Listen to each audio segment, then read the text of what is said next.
132వ కీర్తన మొదటి అధ్యాయం ఒకసారి చూడండి. యెహోవా దావీదునకు కలిగిన బాధలన్నిటినీ అతని పక్షమున జ్ఞాపకం చేసుకొనుము. అతడు యెహోవా దావీదుకు కలిగిన బాధలన్నిటినీ అతని పక్షమున జ్ఞాపకము చేసుకొనుము. ప్రియమైనటువంటి దేవుని బిడ్డలారా, దావీదులకు కలిగిన బాధలన్నిటినీ ఏమంటా ఉన్నాడు? దావీదుకు కలిగిన బాధలన్నిటినీ కొన్నిటిన అతని పక్షమున జ్ఞాపకము చేసుకునేది. అంటే దావీదు మహారాజుకు బాధలు రాలేదా? ఆయనకు కష్టాలు రాలేదా?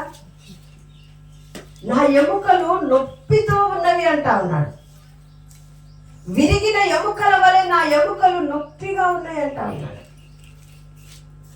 మనుషుల నోటి మాటల వలన నాకు నొప్పి కలుగుతుంది అంటున్నాడు. యుద్ధములు, పోరాటాలు,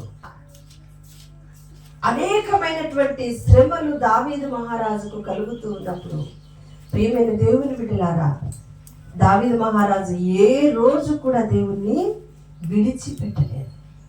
ఏ రోజు కూడా దేవుణ్ణి విడిచిపెట్టలేదు. దేవా, దావీదుకు కలిగిన బాధలన్నిటినీ అతని పక్షమున జ్ఞాపకము చేసుకుని, మన పక్షాన మన బాధలను జ్ఞాపకము చేసుకునేది దేవుడే. మన బాధల నుండి మనకు విడుదలనిచ్చేది దేవుడే. మన కష్టముల నుండి మనకు విడుదలనిచ్చేది దేవుడే.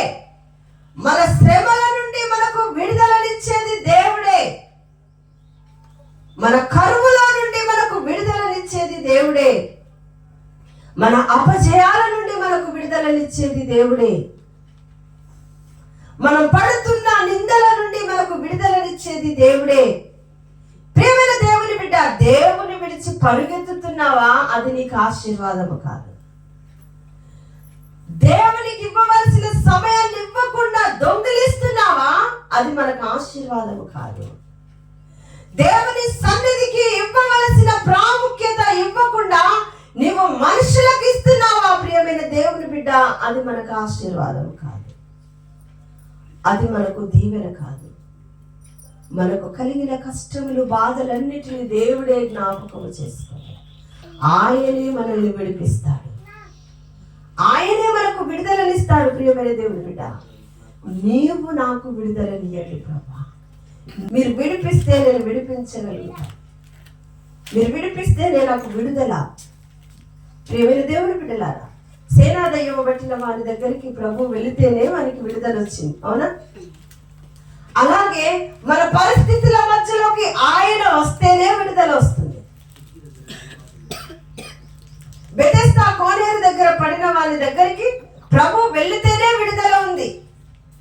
అలాగే ప్రియమైన దేవుని బిడ్డ, మన దగ్గరికి ప్రభువు రావాలి, అది మనకు విడుదల. మనం ప్రభుని ఆరాధించాలి. ప్రభుని మన కష్టములో, మన నష్టములో, వ్యాధిలో, బాధలో, నిరుత్సాహంలో, నిరాశలో, మరి ఏదైనా సరే ప్రియమైన దేవుని బిడ్డ, మనము ఆరాధించడం నేర్చుకోవాలి. శ్రమలలో ఆరాధించాలి, శ్రమలలో స్తుతించాలి. యెహోషాపాతు చుట్టూ యుద్ధానికి వస్తున్నారు, కానీ యెహోషాపాతు ఏం చేస్తా ఉన్నాడు? మా దిక్కు యెహోవాయే అని ఆరాధన చేస్తున్నాడు. ఈరోజు మనము మా దిక్కు యెహోవాయే అని మనము ఆరాధన చేయగలుగుతున్నామా? మా దిక్కు యెహోవాయే అని మనం స్తుతి చేయగలుగుతున్నామా?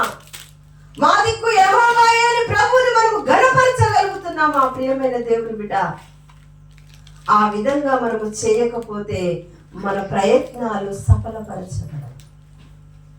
మనకు విడుదల ఉన్నప్పుడు దేవుని దగ్గరికి వస్తాము, విడుదల లేనప్పుడు మనము దేవుని సన్నిధికి దూరముగా వెళ్ళిపోతాం. ప్రియమైన దేవుని బిడ్డ,